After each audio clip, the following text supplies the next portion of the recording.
अगर आप भी लेना चाहते हैं देश दुनिया की तमाम जानकारी तो आज ही सब्सक्राइब करें हमारे चैनल को। साथ ही नीचे दिए बेल आइकन को जरूर दबाएं ताकि हर अपडेट आप तक पहुंच सके। ऐ वतन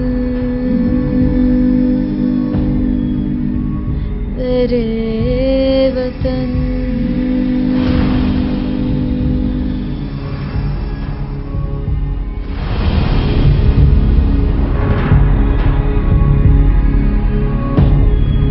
ऐ वतन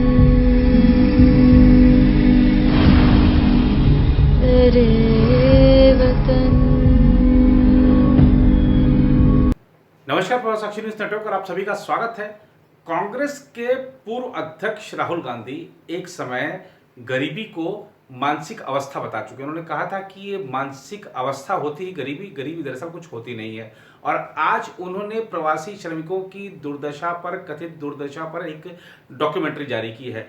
ये जो विरोधाभास है, कभी कुछ कहो कभी कुछ दिखाओ, और खास तौर पर संकट के इस समय में सरकार के साथ खड़े नहीं होकर अपनी राजनीति चमकाओ, ये दिखाता है कि कांग्रेस संकट के समय में भी किस तरीके से राजनीति कर रही है।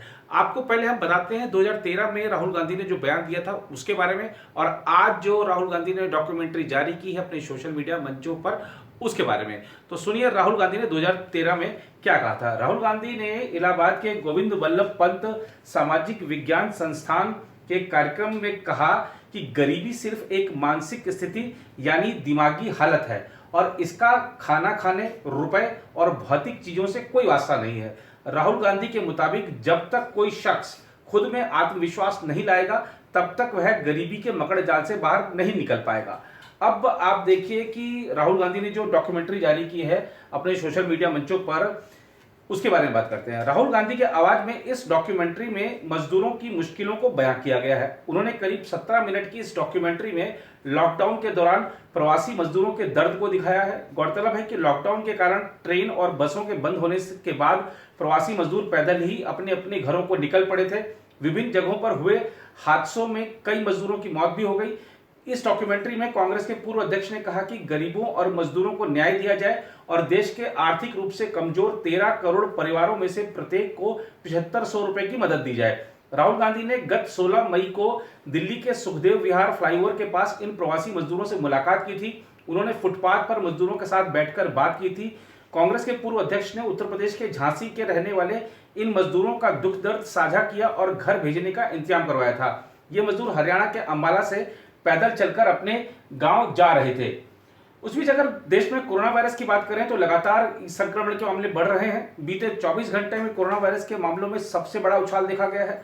कोरोना वायरस संक्रमण के बीते 24 घंटे में 6654 नए मामले सामने आए हैं। वहीं 137 लोगों की कोविड-19 से मृत्यु हो गई है।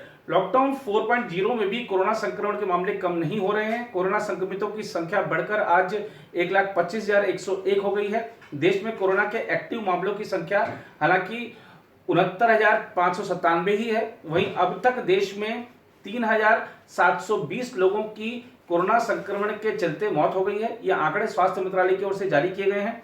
राहत की खबर यह है कि कोरोना से ठीक होने वाले लोगों की भी तादाद अच्छी है। देश में कोविड-19 महामारी से ठीक हो चुके लोगों की संख्या बढ़कर 51,783 हो गई है।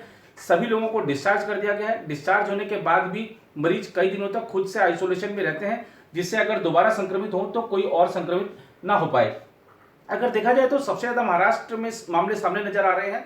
महाराष्ट्र में तमाम पाबंदियों के बाद भी कोरोना संक्रमण के मामले तेजी से बढ़ रहे हैं। कोरोना वायरस संक्रमण के शिकार बने लोगों की संख्या महाराष्ट्र में 44,582 हो गई है। कोरोना से ठीक हो चुके लोगों की संख्या महाराष्ट्र में 12,583 है। वहीं अब तक 1517 लोगों की महाराष्ट्र में कोरोना से मृत्यु हो गई है। यह आंकड़े देश भर में सबसे ज्यादा हैं। गुजरात में भी कोरोना वायरस ने तबाही मचाई है। गुजरात में कोरोना वायरस के 13,268 मामले हो गए हैं। वहीं कोरोना से ठीक हो चुके लोगों की संख्या 5,880 हो गई है। 802 लोगों की अब तक जान कोरोना वायरस के चलते गुजरात में जा चुकी है। दिल्ली में भी देखें तो राष्ट्रीय राजधानी में भी कोरोना संक्रमण के मामले लगातार बढ़ रहे हैं। कोरोना संक्रमितों की संख्या बढ़कर दिल्ली में 12,319 हो गई है। कोरोना संक्रमण से ठीक हो चुके लोगों की संख्या यहाँ पर 5,897 है। सभी लोगों को डिस्चार्ज कर दिया गया है। दिल्ली में अब तक कोरोना से 208 लोगों की जान जा चुकी है। वहीं अगर देखा जाए लॉकडाउन 4 में काफ़ी रियायतें दी गई हैं। बहुत सारी दुकानें अब धीरे धीरे खुल चुकी हैं, लेकिन दुकानदारों की शिकायत है कि ग्राहक नहीं आ रहे हैं। सभी लोग अभी सतर्क हैं, उनको डर है बाहर निकलने से। और ख़ासतौर पर सरकार ने जो ई कॉमर्स कंपनियों को इजाज़त दे दी है, लगभग सभी जोन्स में आप वो सामान सप्लाई कर रहे हैं इस समय, तो उससे भी बहुत फर्क पड़ा है दुकानदारों की सेल पर। बहरहाल अगर हम शुरुआत की बात करें राहुल गांधी से संबंधित, तो हमने आपको जो खबर दिखाई उसमें कांग्रेस को थोड़ा सा ये भी सोचना चाहिए कि न्याय योजना कम से कम सबसे पहले कांग्रेस शासित राज्य ही लागू कर दें ताकि केंद्र सरकार पर कुछ दबाव बन सके।